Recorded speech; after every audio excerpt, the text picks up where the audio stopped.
घेतलं ते हे पहा, त्यांनी राहुल गांधींचा काय विषय मांडला होता, मला त्याचं मी काही ऐकलेलं नाही, पाहिलं पण नाही, कारण आम्ही सभागृहाच्या कामकाजात होतो. कारण मला भाषण करायचं होतं 260 वर, त्यामुळे माझे मुद्दे अभ्यास करत होतो. परंतु सगळं भारतीय जनता पार्टी विशेषतः वेगवेगळ्या विषयावर गोंधळ घालत असताना विरोधी पक्षनेता म्हणून मला या सगळ्या भूमिकेत बोलण्याचा अधिकार आहे. आणि म्हणून एवढाच प्रश्न मी सभापतींना केला की हा विषय आपल्या सभागृहाशी संबंधित आहे का, एवढाच प्रश्न मी सभापतींना केलं. आहे नाही उत्तर देणं हे सभापतींचं काम आहे. सभापतीनं आहे म्हटलं किंवा नाही म्हटलं तर जबाब विचारायचा त्यांनी सभापतीला, मला बोलायचं काही कारणच नव्हतं.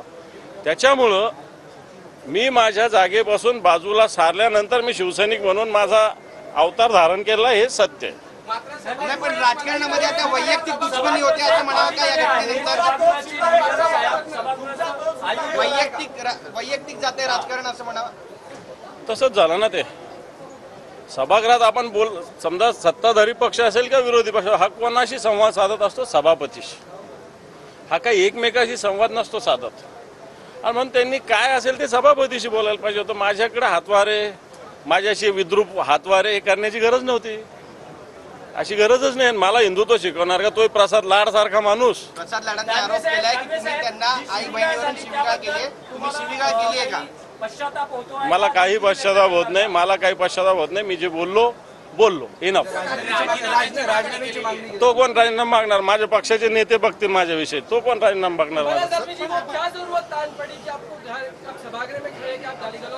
ये देखो, मैं तो समझता हूँ सवेरे से बीजेपी के लोगों का कामकाज चलाने का ही मूड दिख रहा नहीं. कुछ भी करके सभागृह का, सदन का कामकाज रोकना, उसको अलग तरीके पे लेके जाना, हमको किसी को बात नहीं करके देना, ये सब सवेरे से उनका मूड दिख रहा था.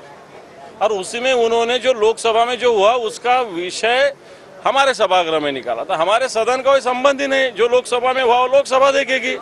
लोकसभा देश का सर्वोच्च सभागृह, वो देखेगी. विधान परिषद देखेगी. क्यों? तो मैंने वो वहाँ पे रखा मेरा मुद्दा कि ये अपने सदन का सब्जेक्ट है क्या, तो उस पर मेरे से बात कर, उन्होंने सभापति से बात करना चाहिए थी, मेरे से बात कर रहे, वो भी आरोगेंटली बात कर रहे, तो मैंने आरोगेंटली जवाब दिया. गाली गलौज करने की जरूरत क्या थी? आप डेकोरम मानते हैं? एक मिनट, आप डेकोरम मानते हैं ना? डेकोरम के कुछ लिमिटेशन रहते हैं. डेकोरम मानना सिर्फ मेरा अकेले का काम नहीं, उनका भी काम है, और उनको रोकना सभापति का काम था. वो सदन उनके घर की जहागिरी ऐसा यूज कर रहे हैं अभी के समय में. सभापति हो, भारतीय जनता पार्टी के सदस्य हो, सदन का यूटिलाइजेशन खुद के लिए कर रहे हो. कहीं भी कुछ भी सब्जेक्ट रहते हैं, लक्ष्यवेधी चालू है तो कोई अलग निकालते हैं, प्रश्नोत्तर चालू है तो दूसरी बात करते हैं, और सभापति ये सहन करते हैं. हमने कुछ कहा तो सहन नहीं करते, और उनका सहन करते हैं. ये देखो, जहाँ हिंसा की जरूरत है वहाँ हिंदू हिंसक होता है. मैं कहता हूँ कि मेरे पे भी कुछ केसेस है, हिंदुत्व के लिए है, उसका कुछ भी हमको पछतावा नहीं है. ये सब बताने वाले डुप्लीकेट लोग हैं. बीजेपी बोलते क्या हिंदुत्व है क्या? ये बीजेपी के लोग हिंदुत्व से पूछ डाल के घूमने वाले, भागने वाले बीजेपी वाले हमको हिंदुत्व सिखाए गया? अरे हम तो रास्ते पे के हिंदुत्व वाले लोग हैं. और हमको हिंदुत्व ये बीजेपी के लोगों ने जो शेपुड़ डाल के पूछ डाल के भागते हैं, इन्होंने हमको कोई हिंदुत्व सिखाने की जरूरत नहीं.